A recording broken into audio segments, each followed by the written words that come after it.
여러분 혹시 요즘 밤마다 뒤척이며 잠을 이루지 못하고 계신가요? 나이가 들수록 예전에는 머리만 대면 바로 잠이 왔는데 요즘은 새벽 2, 3시까지도 눈이 말똥말똥하다라는 이야기를 정말 많이 듣습니다. 사실 이런 불면의 문제는 단순한 피곤함을 넘어 삶의 질을 크게 떨어뜨리고 심리적, 신체적 건강까지 깊게 영향을 주는 중요한 주제입니다. 오늘은 불면증이 왜 생기는지, 그리고 어떻게 하면 조금씩 극복할 수 있는지를 차근차근 나누어 보겠습니다. 끝까지 들어주신다면 분명 도움이 되실 겁니다. 우선 불면증은 단순히 잠이 안 오는 것이 아니라 수면의 전 과정에 걸친 어려움입니다. 잠드는데 걸리는 시간이 길어지는 입면장애, 자다가 자주 깨는 중도각성, 너무 일찍 깨버려 다시 잠들지 못하는 조기각성, 그리고 아침에 일어나도 개운하지 않은 수면의 질 저하까지 모두 불면증의 범주에 들어갑니다. 세계보건기구 WHO에 따르면 전 세계 성인의 약 10에서 30%가 불면증 증상을 경험한다고 하고, 특히 60세 이상 노년층에서는 그 비율이 50%에 육박한다고 보고됩니다. 단순히 흔한 문제가 아니라 누구나 경험할 수 있는 생활 속 질환인 셈입니다. 그렇다면 왜 나이가 들수록 불면증이 심해질까요? 첫째는 생리적인 변화 때문입니다. 뇌에서 분비되는 멜라토닌 호르몬은 잠을 유도하는 중요한 물질인데 나이가 들면 분비량이 현저히 줄어듭니다. 20대와 비교했을 때 60대 이후에는 멜라토닌 분비량이 절반 이하로 떨어진다는 연구가 있습니다. 그러니 쉽게 잠이 오지 않는 건 어찌 보면 당연한 결과입니다. 둘째는 건강 문제와 약물 복용입니다. 고혈압, 당뇨, 관절 통증 같은 만성질환은 그 자체로 수면을 방해할 수 있고, 진통제나 이뇨제 같은 약물 역시 숙면을 방해할 수 있습니다. 셋째는 심리적 요인입니다. 은퇴 이후의 삶, 가족과의 관계, 경제적 걱정 등이 마음을 무겁게 하고 이는 다시 불면으로 이어집니다. 실제로 저는 상담 과정에서 이런 사례를 자주 접합니다. 예를 들어 72세 이모 어르신은 낮에는 활발히 활동하시지만 밤만 되면 걱정이 몰려와 2에서 3시간밖에 못 주무셨습니다. 그런데 생활 습관을 조금씩 조정하고 긴장을 완화하는 호흡법을 적용하면서 한 달 뒤에는 평균 6시간 이상 주무실 수 있었습니다. 이처럼 원인을 이해하고 작은 실천을 더하면 변화는 분명히 나타납니다. 불면증의 또 다른 중요한 요인은 생활 패턴의 불균형입니다. 많은 분들이 낮에 피곤해서 낮잠을 좀 잤을 뿐인데 밤에 잠이 안 온다고 하시는데 사실 이는 수면 리듬이 깨져버린 대표적인 사례입니다. 우리 뇌에는 24시간 생체시계, 즉 서카디언 리듬이 있는데 햇빛을 얼마나 쬐었는지, 언제 식사를 했는지, 언제 활동했는지에 따라 크게 좌우됩니다. 낮잠이 길어지거나 저녁 늦게까지 TV나 스마트폰을 보는 습관은 이 리듬을 깨뜨려 결국 불면으로 이어지죠. 여기까지 정리해보면 불면증은 단순히 한 가지 이유가 아니라 호르몬의 변화, 질병과 약물, 심리적 불안, 그리고 생활 습관까지 서로 얽혀 나타난다는 사실을 알 수 있습니다. 그렇기 때문에 해결책 역시 다각도로 접근해야 합니다. 한 가지만 시도해서는 큰 효과를 보기 어렵고 생활 전반을 조금씩 바꾸어야 합니다. 불면증을 해결하기 위한 첫 번째 단계는 생활 습관을 정비하는 것입니다. 사실 많은 분들이 약이나 보조제를 먼저 떠올리지만 가장 기본적이면서도 강력한 방법은 바로 수면 위생을 지키는 것입니다. 이 용어가 조금 낯설게 들릴 수 있는데요. 쉽게 말하면 잘 자기 위한 환경과 습관을 뜻합니다. 예를 들어 매일 같은 시간에 자고 일어나는 것이 무엇보다 중요합니다. 주말이라고 늦게 자고 늦게 일어나면 우리 몸의 생체 시계가 흔들려 불면증이 악화됩니다. 따라서 가능하다면 평일, 주말 가리지 않고 비슷한 시간대에 기상하고 취침하는 것이 좋습니다. 또 낮잠은 20에서 30분 이내로 제한해야 합니다. 실제로 미국 수면학회 연구에 따르면 낮잠을 1시간 이상 자는 사람은 그렇지 않은 사람에 비해 불면 증상이 2배 이상 많았습니다. 짧은 낮잠은 도움이 되지만 길어지면 오히려 밤잠을 해치게 되는 것이죠. 다음은 빛과 소리의 관리입니다. 스마트폰, TV, 컴퓨터 화면에서 나오는 청색광은 뇌를 각성시키는 작용을 합니다. 잠자리에 들기 최소 1시간 전에는 전자기기 사용을 줄이는 것이 바람직합니다. 또한 침실은 조용하고 어두우며 온도는 약간 서늘한 정도가 좋습니다. 연구에 따르면 섭씨 18에서 20도 사이가 가장 숙면에 적합한 온도라고 합니다. 혹시라도 주무실 때 발이 시리다면 양말을 신는 것이 도움이 됩니다. 발의 혈관이 확장되며 체온이 고르게 분산되어 잠들기가 쉬워지기 때문입니다. 그 다음 중요한 요소는 카페인과 알코올입니다. 많은 분들이 커피는 아침에만 마시니 괜찮다라고 하시는데 사실 카페인의 반감기가 6시간 이상입니다. 아침 10시에 마신 커피가 저녁까지 영향을 줄 수 있다는 뜻입니다. 가능하다면 오후 이후에는 카페인을 피하는 것이 좋습니다. 반대로 술을 마시면 잠이 잘 온다는 분들도 계신데 이는 착각입니다. 술은 잠을 빨리 들기는 하지만 깊은 잠, 즉 렘 수면을 방해해 자주 깨고 아침에 개운하지 않게 만듭니다. 따라서 음주는 불면증 해결에 전혀 도움이 되지 않습니다. 또 하나 놓치기 쉬운 부분이 운동입니다. 적절한 운동은 수면에 큰 도움이 됩니다. 특히 가벼운 유산소 운동, 예를 들어 빠르게 걷기나 가벼운 자전거 타기는 체온을 올렸다가 떨어뜨리며 자연스럽게 졸음을 유도합니다. 다만 늦은 밤 격렬한 운동은 오히려 몸을 흥분시켜 불면을 악화시킬 수 있으므로 저녁 식사 후 3시간 이내에 마무리하는 것이 좋습니다. 실제로 국립수면재단 연구에서는 주 3회 이상 30분 정도 유산소 운동을 한 사람들의 불면 증상이 40% 이상 개선된 것으로 나타났습니다. 마지막으로 심리적 긴장을 풀어주는 습관도 중요합니다. 현대인들의 불면은 단순히 신체적 요인뿐만 아니라 마음의 긴장과 불안에서 비롯되는 경우가 많습니다. 자기 전에 가벼운 명상이나 심호흡 혹은 따뜻한 물에 손발을 담그는 것만으로도 신체가 이완되고 잠들 준비를 하게 됩니다. 어떤 분은 자기 전 오늘 있었던 좋은 일 3가지를 떠올리면서 긍정적인 마음을 가지는 습관을 통해 불면증이 눈에 띄게 줄었다고도 하셨습니다.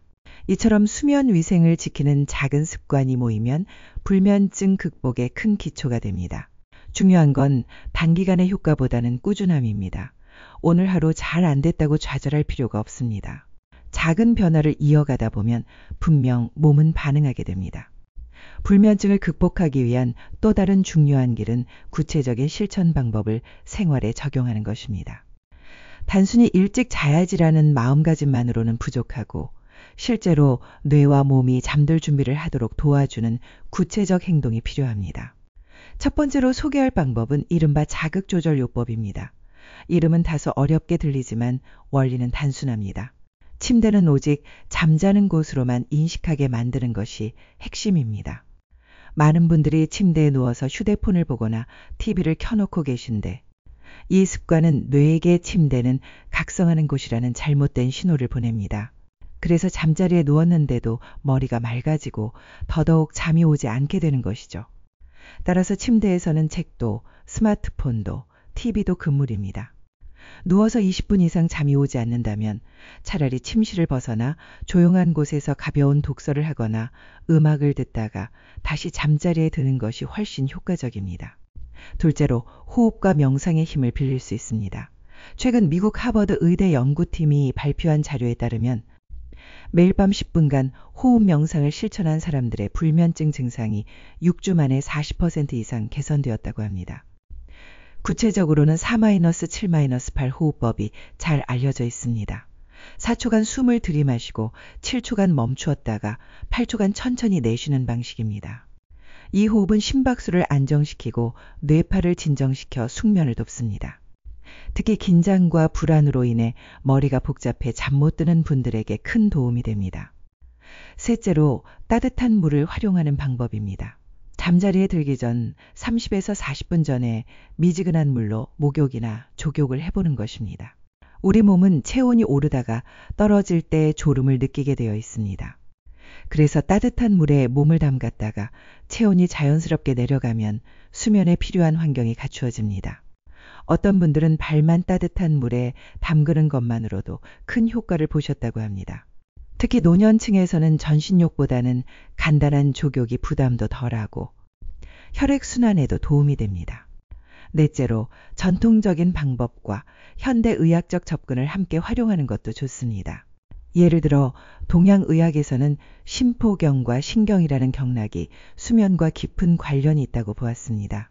그래서 손목 안쪽이나 발목 주변을 가볍게 지압해 주는 것이 마음을 차분하게 하고 잠을 부르는 데 효과적이라고 합니다. 반면 현대의학에서는 멜라토닌 호르몬이 분비되는 시간을 고려해 조명을 조절하고 필요할 경우 단기간 보조제를 활용할 수 있다고 설명합니다. 이렇게 전통과 현대의 접근을 균형 있게 받아들이면 시청자분들이 상황에 따라 선택할 수 있는 폭이 넓어집니다. 다섯째로 음악의 도움을 받아보는 것도 권장됩니다. 단순히 조용한 음악이 아니라 432Hz와 같이 심리 안정에 도움을 주는 주파수로 제작된 음악이 있습니다. 실제 임상실험에서 이 주파수 음악을 2주간 매일 들은 참가자들이 그렇지 않은 그룹보다 수면의 질이 현저히 높았다는 결과가 있었습니다. 물론 꼭 전문 음악이 아니어도 좋습니다. 파도 소리, 빗소리 같은 자연의 소리도 뇌를 이완시켜 잠을 유도하는 데 충분히 효과가 있습니다. 마지막으로 일기를 쓰는 습관을 권장합니다. 불면증의 큰 원인 중 하나는 머릿속 걱정입니다. 내일 해야 할 일, 풀리지 않은 고민이 뇌에서 끊임없이 맴돌다 보면 쉽게 잠들 수 없습니다. 하지만 이것들을 종이에 적어두면 뇌는 이제 기록했으니 잊어도 된다라고 인식하게 됩니다. 실제로 심리학 연구에서는 잠들기 전 15분 동안 내일 해야 할 일을 적은 사람들이 그렇지 않은 사람보다 평균 9분 더 빨리 잠들었다고 보고합니다. 결국 불면증을 극복하는 핵심은 단순히 하나의 비법이 아니라 생활 속에서 여러 방법을 조화롭게 적용하는 데 있습니다. 한 가지 방법으로 큰 효과를 보기도 어렵지만 여러 습관과 기법을 꾸준히 실천하면 반드시 개선이 이루어집니다. 불면증 이야기를 할 때 빠뜨릴 수 없는 것이 바로 실제 사례입니다.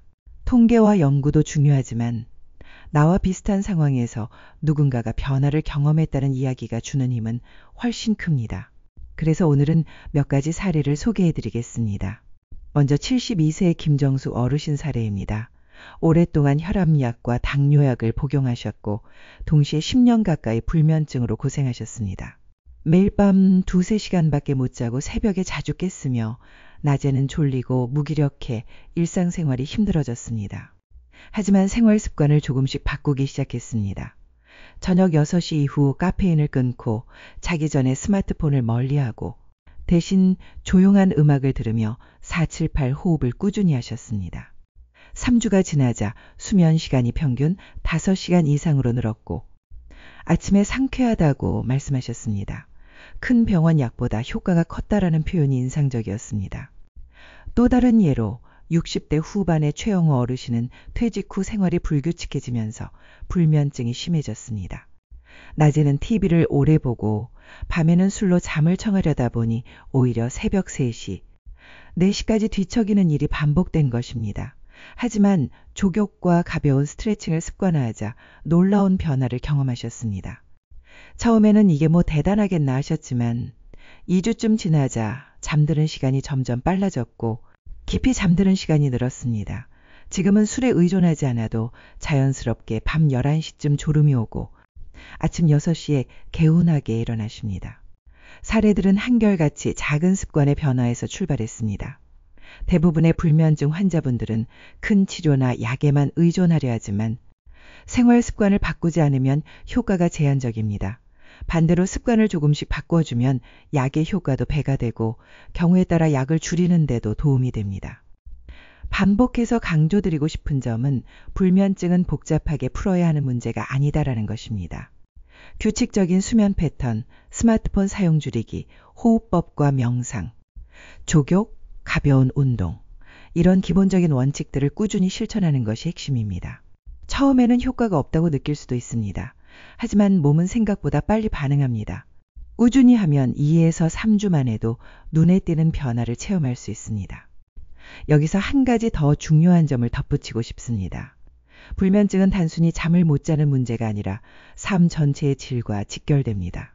수면 부족은 고혈압, 당뇨, 심장질환 위험을 높이고 면역력을 떨어뜨립니다. 또 우울감이나 불안감도 심화시켜 노년기의 정신건강에도 큰 위협이 됩니다. 그래서 불면증을 가볍게 여기면 안 됩니다. 바로 지금부터 작은 실천을 시작해야 하는 이유가 여기에 있습니다. 또 많은 분들이 나는 원래 잠이 없는 체질이라고 말씀하시곤 합니다. 하지만 실제 연구에 따르면 정말로 선천적으로 수면이 적게 필요한 사람은 전체 인구의 1%도 되지 않습니다. 대부분은 생활 습관과 환경 또는 심리적 요인 때문에 생긴 후천적 불면입니다. 그렇기 때문에 누구든지 습관 교정을 통해 개선할 수 있다는 희망이 있습니다. 결국 오늘 말씀드린 사례들이 보여주는 메시지는 단 하나입니다. 불면증은 바뀔 수 있다. 그리고 그 시작은 거창한 치료가 아니라 일상에서의 작은 선택이라는 것입니다. 오늘 불면증에 대해 긴 시간을 함께 하셨습니다. 이제 마지막으로 정리하면서 여러분께 꼭 드리고 싶은 메시지를 남기고자 합니다. 불면증은 단순히 잠을 못 자는 문제가 아닙니다. 앞서 말씀드린 것처럼 전신건강, 정신건강, 삶의 질까지 모두 연결되어 있습니다. 하지만 동시에 불면증은 우리의 선택과 실천으로 충분히 개선할 수 있는 문제이기도 합니다. 우리가 매일 먹는 음식, 하루의 리듬, 저녁의 작은 습관들이 모여 결국은 수면의 질을 결정합니다. 여기서 중요한 것은 완벽한 변화가 아니라 작은 변화의 지속입니다. 오늘부터 당장 할 수 있는 3가지를 추천드리겠습니다. 첫째, 자기 전 스마트폰을 내려놓고 방안을 조용하고 어둡게 만들어 주십시오. 둘째, 밤에 잠이 안 온다고 낮잠으로 보충하지 말고 낮에는 햇볕을 쬐며 가볍게 걷는 시간을 가지십시오. 셋째, 호흡을 통해 몸과 마음을 이완시키는 시간을 꼭 만들어 보십시오. 이 3가지가 생활 속에서 굳어지면 수면의 질은 반드시 달라질 것입니다. 한 번 더 강조드리겠습니다. 불면증을 이기는 것은 단순한 의지가 아니라 습관입니다. 습관은 반복으로 만들어지고 반복은 변화를 가져옵니다. 2주, 3주만 꾸준히 실천하시면 몸이 반응하는 것을 직접 체험하실 수 있습니다. 여러분의 뇌와 몸은 잠을 원하고 있으며 올바른 환경만 제공해주면 스스로 회복할 힘을 가지고 있습니다. 그리고 잊지 말아야 할 것은 불면증을 통해 되찾는 것은 단순한 수면이 아니라 삶이라는 점입니다. 밤에 푹 자고 아침에 개운하게 눈을 뜨는 순간 하루가 달라집니다. 손주와 함께 산책하는 길이 즐겁고 친구들과 나누는 대화가 활기차지고 무엇보다도 마음이 한결 가벼워집니다. 약에 의존하지 않고도 자연스럽게 잠드는 경험은 생각보다 훨씬 큰 행복을 가져다 줍니다. 혹시라도 나는 안 될 거야 라고 생각하시는 분들이 있다면 다시 말씀드립니다. 불면증은 극복할 수 있습니다. 실제로 수많은 분들이 생활 습관 교정을 통해 변화를 경험했고 그 결과 삶의 질이 크게 향상되었습니다. 지금 이 순간이 바로 시작점입니다. 작은 실천이 큰 변화를 만듭니다. 마지막으로 이 말씀을 꼭 드리고 싶습니다. 불면증은 나를 괴롭히는 적이 아니라 내 몸이 보내는 신호라는 것입니다. 몸이 쉬고 싶다는 메시지, 마음이 안정되지 못했다는 메시지를 보내고 있는 것입니다. 그 신호를 무시하지 말고 귀 기울여 주십시오. 그 순간부터 회복이 시작됩니다. 오늘 영상이 여러분의 밤을 더 평안하게 하고 내일 아침을 더 가볍게 여는 출발점이 되기를 바랍니다. 긴 시간 끝까지 함께 해주셔서 감사드립니다. 그리고 혹시 주변에 불면증으로 고생하시는 분들이 있다면 이 영상을 공유해 주시기 바랍니다. 분명 큰 도움이 될 것입니다. 구독과 좋아요 역시 영상 제작에 큰 힘이 됩니다. 여러분, 이제 오늘 밤은 조금 더 편안하게 주무시길 바라면서 여기서 마무리하겠습니다. 감사합니다.